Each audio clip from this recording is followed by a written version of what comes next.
Hard iced tea. Please drink responsibly. Pardon the interruption, but I'm Mike Wilbon. It's Random Acts of Poetry Day, Frank. Tony always has some dumb poem for us. Do you? I got one. Roses are red, violets are blue. Tony's not here, so Frank's your new boo. You know, I'm going to go Snoop Dogg on you. Let me hear Kendrick Lamar come up with something like that. And that's off the cuff. Snoop saying that commercial, terrible, terribly awful, whatever that is. All right, That's in the spur of the moment. Oh, that was you riffing? Yeah. Okay. Been hanging around young kid. I can tell your son is young. Riffing. He wouldn't approve. Welcome to PTI. Tony's off for Yom Kippur, so I'm lucky to be joined by our great friend, Mr. Frank Isola. That was, man, that's a rough one. We start, of course, with Aaron Judge. The Yankee slugger hit his historic 62nd home run last night in Texas. His team met him at the plate to celebrate the new American League home run record. Judge told the San Francisco Chronicle last month that he sees Barry Bonds' 73 home runs as the overall record. Frank, where do you place Judge's season among the all-time great home run seasons? I put it right there at the top, and as we know, having the home run record, that is the most prestigious record in all of sports. We knew that 61 was Maris, 714 was Babe, and then, of course, Hank Aaron was 755, and along came Barry Bonds, and he blew it all out of the water.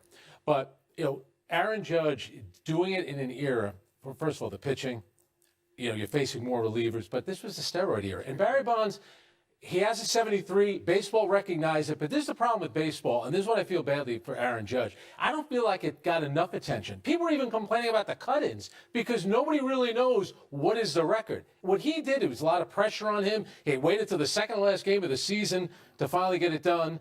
Gets number 62. I put it right there at the top. Baseball says it's Barry Bonds, but I'm allowed to say I think it's Aaron Judge. Frank, I'm mostly with you there. And I think the problem is, look, baseball doesn't monopolize the country and our attention like it did 30, 40, 50, 80, 100 years ago. It just doesn't. And baseball, they got Theo Epstein addressing the product part of that, trying to fix it. I don't know the other demographics that work against baseball, other dynamics. But I have a year and a home run situation that to me goes to the top, and it's not one guy. It's Sosa and McGuire. When they had that duel, what was that, the summer night? I was at some of that, both at Wrigley Field, and I was there in Busch Stadium, old Busch Stadium, for McGuire setting then the record. And that, I can't dismiss that as easily as I can other things. But it's tainted. Including their own, yes. But it was the nature of the back and forth duel and their joy at a time where baseball needed it, because baseball was still trying to recover from the debacle of 1994. Yeah. And those two guys going across the country all summer, hitting those home runs, and McGuire, who just wasn't a personality, still probably isn't. But you had Sosa, who was so joyous, and it was infectious, and McGuire caught it. And the two of them, that I sort of almost put outside of the Bonds, McGuire, Sosa numbers. I know you're right. Yes. But here's the thing. So baseball turns a blind eye to that. So here comes Barry Bonds, who's saying, I'm much better than these guys. Because we remember Barry Bonds when he played for the Pittsburgh Pirates. That was a 5-tool player. He was lean. He could run. He was great in the outfield. And he's thinking, these guys are getting all the attention. They're getting the records. They're getting all this money. I'm going to do this now. And then what happens in 01? So I think a lot of the fans think, well, what is the home run record? They do. And Aaron Judge has the American League record, and now it's the most ever in Yankee history, which I know not for you in Chicago. You think that's a big deal, but with Babe Ruth and with Roger Maris, that's a big deal to have the Yankee record. But I think what happened in 98 and what happened in 01, it impacted this season. Judge's run, I didn't feel like it had the same kind of feel that it did in 98, which was tainted. It didn't. Because it was tainted. Because it was tainted, but also, again, a lot of people just check in because it's on some alert they have. Yeah. They're not captured by and obsessed the way generations of us were with baseball, Frank. They're just not. And so I don't know that any record's going to mean the same thing that it meant even as recently ago as 25 years, late 90s, right? But I'm with you on that. Some days I feel like, okay, Barry Bonds did this. I got to live with it. There may be an asterisk, but even baseball's not sure what to do about it. And then Judge says, I don't care about the American League record. I didn't think of Babe Ruth 714 as American League. It was baseball's record. All right? Exactly. So now Aaron Judge has this, and by the way, He's doing this hitting over 300. He's doing this with runs batted in. He's doing it, and this Pitchers is impressive, pitching around him like they did. Pitching around him, and so many relief pitchers. I know. Which, of course, Ruth nor Maris had to deal with. Even Bonds, yes. 20 years ago, you didn't have the relief appearance manipulation of managers that you have now. All working in Judge's favor and trying to assess what this means. Yeah. By the way, Judge did have 52, but it's about 4 years ago. Yeah. And then he has a 62. Bonds had 49, never had 50 until the following season when he gets to 73. Yeah. All right. In the National League, the Braves beat the Marlins last night to seal up the NL East. That means the first-round playoff matchups, they're set. Starting Friday, the Mets are going to host the Padres, and the Cardinals will host the Phillies. And in the American League, the Rays will face the Guardians, and the Mariners back in the playoffs. They'll take on the Blue Jays. Mike, which of these wild card teams is the most compelling to you? Padres. The Padres are. And Tony and I talked about a little of this yesterday. For me, it's because of Yu Darvish and Blake Snell. And then Musgrove. I mean, you got aces at the top, certainly the first two. Those guys can shut a team down, any team. Yep. And if they're sort of hot together, it's like goaltending in the Stanley Cup playoffs. They can take you out. Now, the Padres are just a big, fat underachiever for the most part to me so far. I know that all the trades, it takes a while for all that to fit seamlessly, and they are owed some extra time.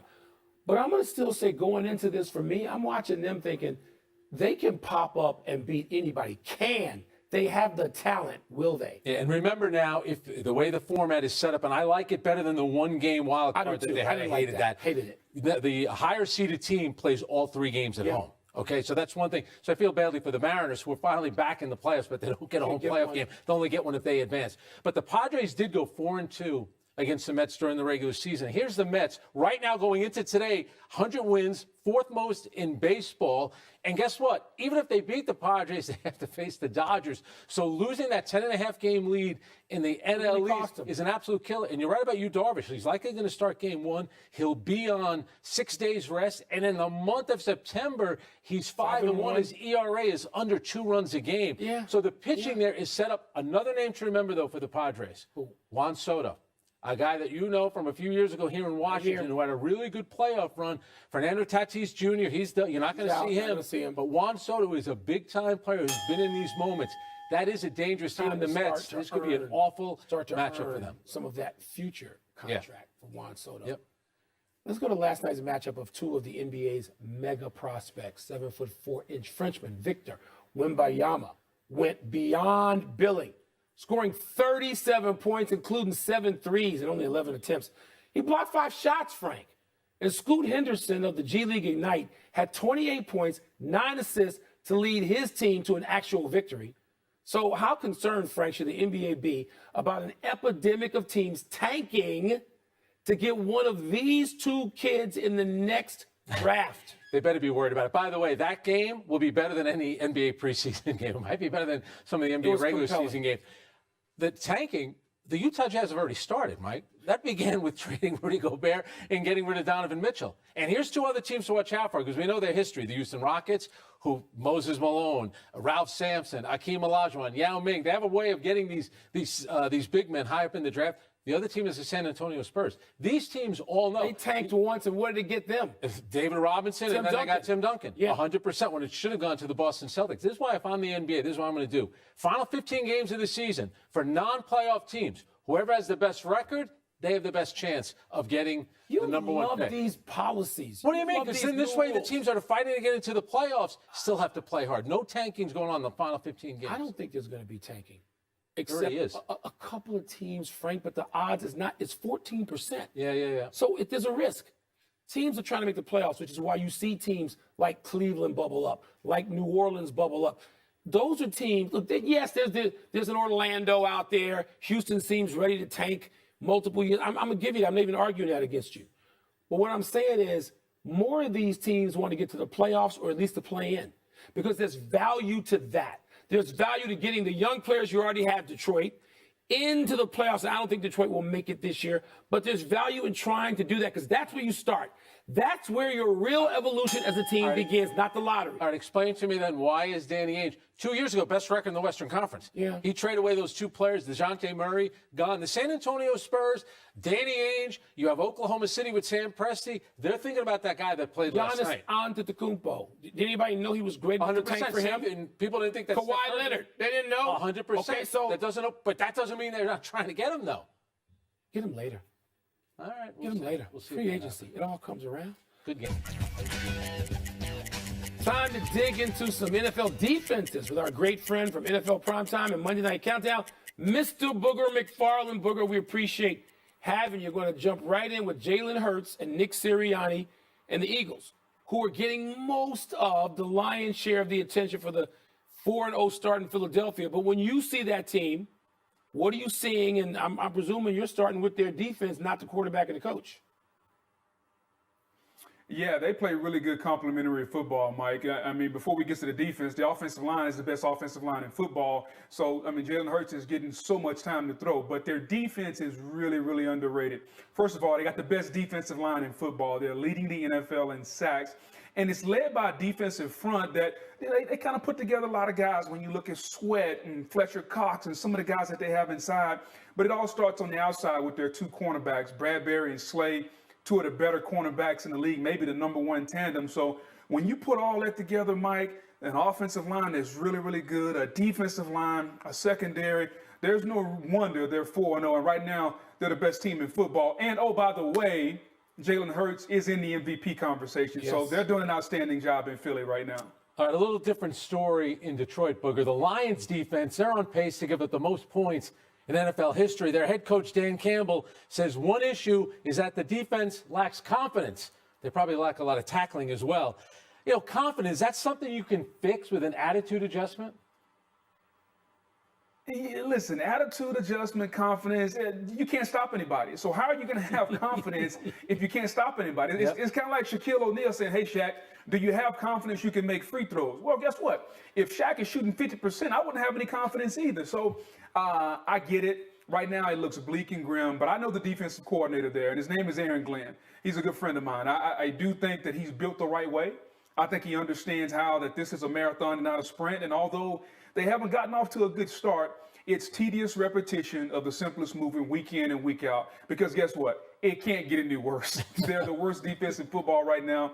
Think about this, guys. They're giving up 7 points more than anybody else in football. So they got a lot of room to improve. And knowing Aaron Glenn, he'll get it fixed. It's just a matter of time. Yeah, big fan of Aaron Glenn, the former Jets cornerback. All right, the Steelers, they're going to start the rookie, Kenny Pickett, over Mitch Trubisky against the Bills.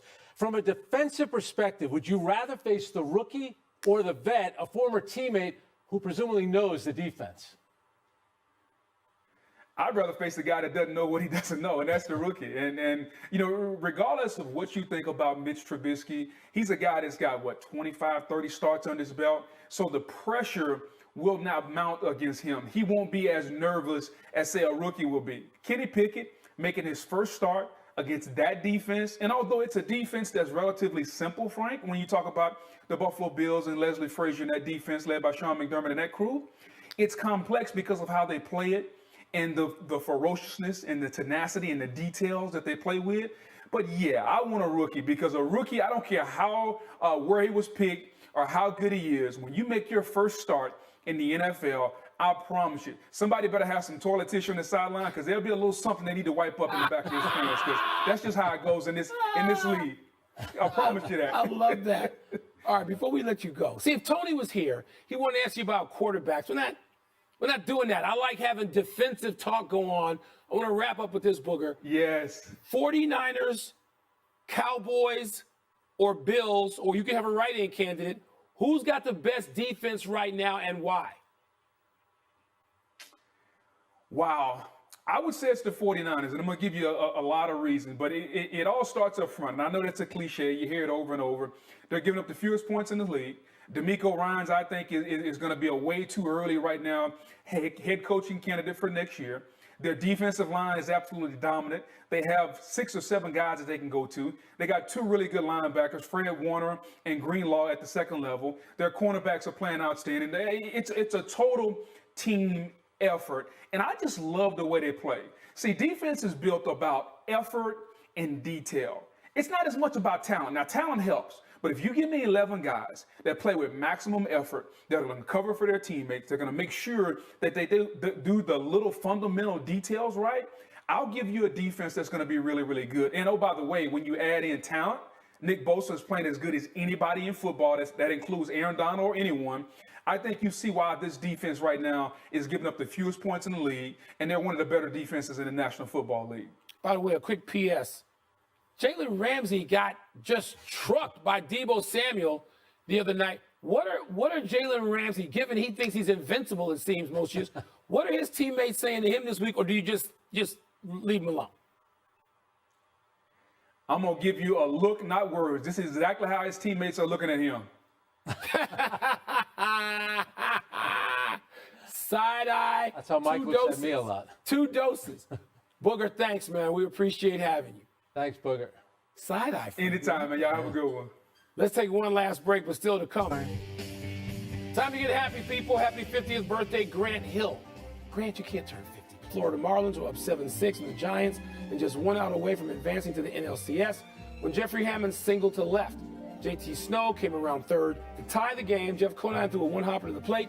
Pudge Rodriguez grabbed it, stepped in front of Snow, whose dad played in the NFL, got trucked, but held on to end the series.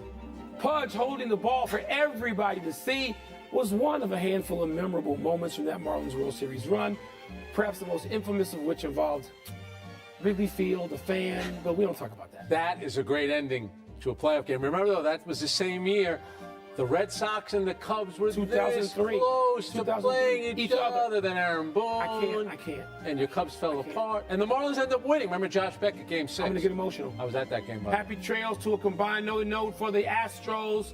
Justin Verlander and 2 relievers held the Phillies hitless through 8 last night before Garrett Stubbs ended the no-no bid with a single off Houston's Will Smith to start the 9th. Verlander struck out 10 in his 5 innings of work and earned his 18th win of the season against the regular season with an ERA of 1.75, the lowest of his career by more than half a run. He's just about a lock to win his 3rd career Cy. Remarkable because he's 39, and even more remarkable because he just missed almost 2 years due to Tommy John surgery. And over those 2 years, he won 1 game, and here he is winning 19. You want to talk about stories that aren't getting enough attention? How about that one with Justin Verlander? That's the one mistake the Cubs in 15-16 made, not getting Verlander. 17 could have had him going forward. I'm just saying. We're running out of show. Let's go to the big finish. The Saudi Tour partnered with the MENA Tour, whatever that is, and says all its players will now earn ranking points. Does that make sense? Yeah, they got slick. They found a little tiny loophole to get those world ranking points. That'll be important. LeBron says he has no relationship with Kareem. Your thoughts? There's some famous players who have relationships with the other. No, it's not important. He'll be there the night he breaks the record. It's not important. You know, they'll kiss and make up. It'll be fine. But if they don't, that's fine too. Zion had 13 points in 15 minutes last night against my Bulls. You were impressed with something with Zion, weren't you? Yeah, I wasn't impressed with your Bulls, but I'm not. The numbers don't mean anything. It was his body. How good did he look great physically? Moved great. This all of last season. Good to see him back. The Patriots, they're going to be wearing their red throwbacks this weekend. Do you approve? The Patriots should wear those red ones all the time. That the blue uniforms came about when? In the 90s? Steve Grogan will come out, Raymond Claiborne, Mike Haynes, all those guys. In the red. Last one. College football tonight. SMU versus UCF. I don't think there's a Wembayama on the television tonight. What do you got next? No, UCF 3-1 and 3-point favorites at home. Remember they won the national championship a few years back. Yeah. At least that's what they said. I bet UCF. Legend. We're out of time. Thanks for watching. I'm Frank Isola. I'm Mike Wilbon. Same time tomorrow, Knuckleheads. You can get the PTI podcast on the ESPN app or Apple Podcasts. Grant, seriously, you're 50? Oh my God. And now, your Sports Center. 50 doesn't seem right. No, it doesn't. He looks great. Doesn't look 50. He looks great. As always.